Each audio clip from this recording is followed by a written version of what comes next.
A one, two, a 1, 2, 3, 4.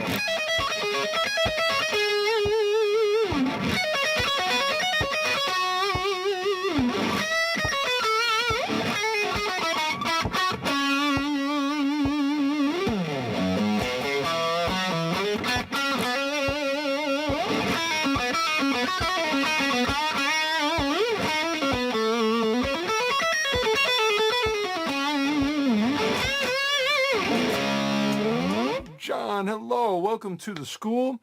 Great to hear you play. And we've already communicated a bit through text, but at last we get to communicate musically. That's fantastic. My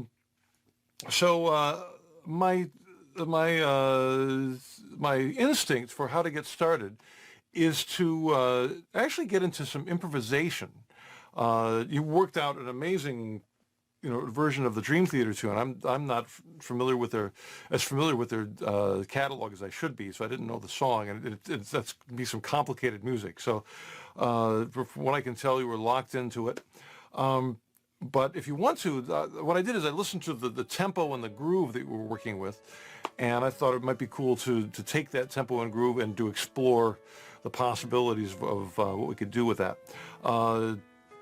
I'm guessing it was in C# minor, but again, it's a complicated, long song, a lot of stuff going on.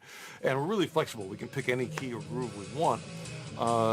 So I'm just going to pick one to get us started, but this is a conversation, so we can always change it if you'd like something else. Again, obviously you've got the strings upside down, so I don't know how much of what I show you will translate. But in a way, with improvisation, that may not matter, because you can come up with your own things, and I'm just, hopefully can guide you and give you some ideas and some inspiration. So with the first thing I'd like to recommend, and this is something I do for everybody at the school, is I try to get everybody stomping. And, I'm sure you came here thinking, okay, I'm going to get my fingers working. I can do something with my foot. But yes, this is your inner sense of time, your inner metronome. It's more powerful than any little box could ever be, to be able to keep time with your foot. And I've gone so far as to get a hockey puck Velcroed to a piece of plastic with the but it doesn't need to be complicated. You can get a guitar case or a book or just a wooden floor, anything. And to many players, it's a new thing they haven't done before. So initially it might be like, oh, it just makes everything hard. But if you keep at it, it'll get easier and easier, and it really does make you it just improves your groove and with everything. So for example, you can start with something really simple.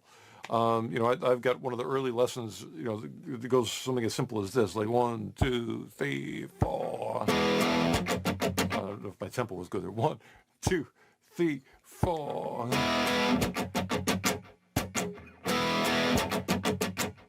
And you might be hearing that just going like, oh my goodness, that's, so unbelievably simple. How dare you give me something like that?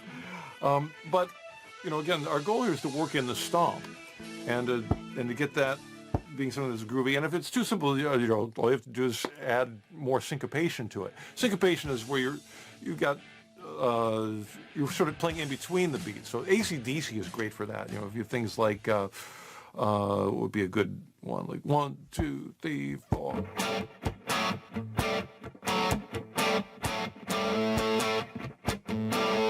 With the accents.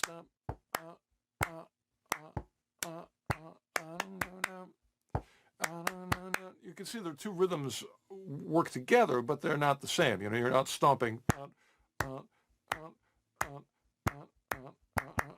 You're going. This is just solid, keeps going. And so with the Dream Theater groove, I've forgotten what it is already, but I apologize, it left me after the AC/DC. That took over.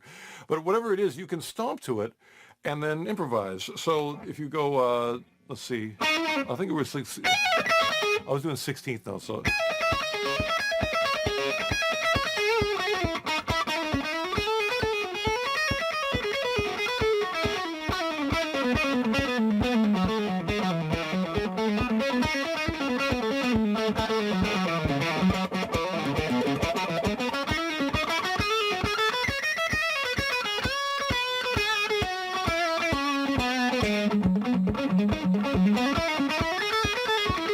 And then, you realize you need or at least I needed a better ending there.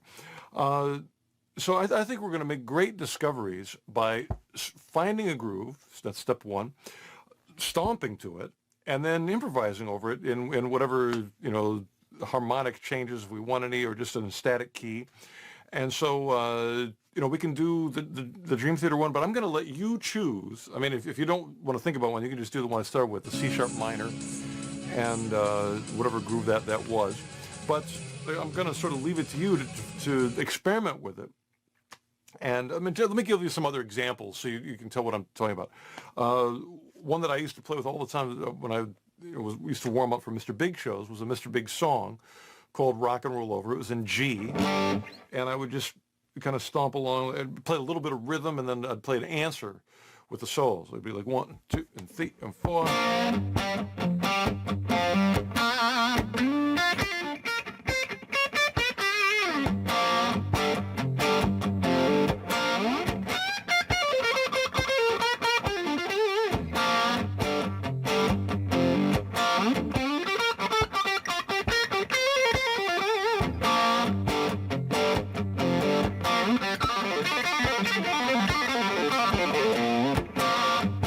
And the thing with that is the phrases are so short that I get really good ending practice, because I've got to keep ending those phrases. They can't go too long. They're at a specific amount of time. And that's some challenging stuff. Another example would be, let's see, maybe like something like Waiting for the Bus by ZZ Top. I know I'm going sort of classic rock on you here, but that's a cool one because it's got an accent on the and of 4, like 1 and 2 and 3 and 4.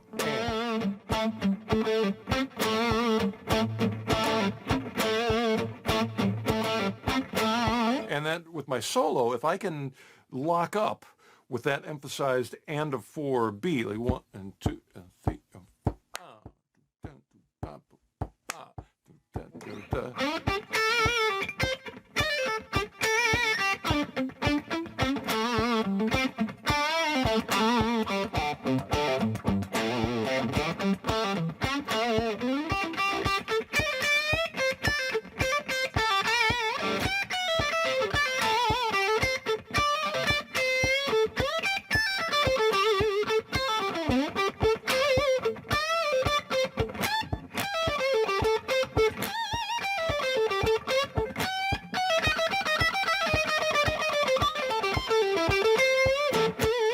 And that's, again, I hope I'm making it look simple, but it takes, this improves such important skills. I'll give you one more example. I don't know what it is, but I'll think of it. How about, let's see. Well, I'm getting all bluesy. Let me think of a metal one. I mean, the classic, Stairway to Heaven, sort of the seeds of the metal chord progression, the A minor, G, and F. I'm just keeping that stomp going.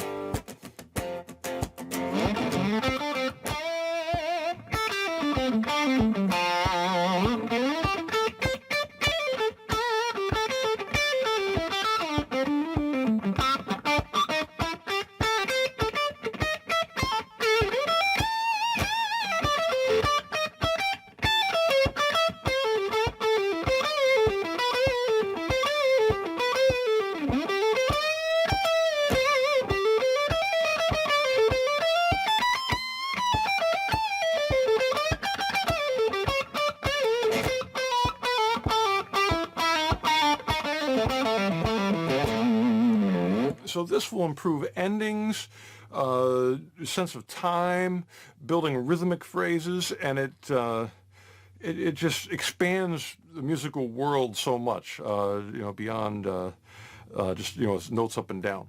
So I hope this is something that's exciting to you. And again, you're welcome to choose any of these. But if there's one that is from a tune, you can just pick any song you like and go, this tempo, this groove, this key, and let me know what it is, and we'll work on it. And if you can give me a 1, 2, 3, 4 count and an audible stomp, that will get us started. Thank you so much. Bye.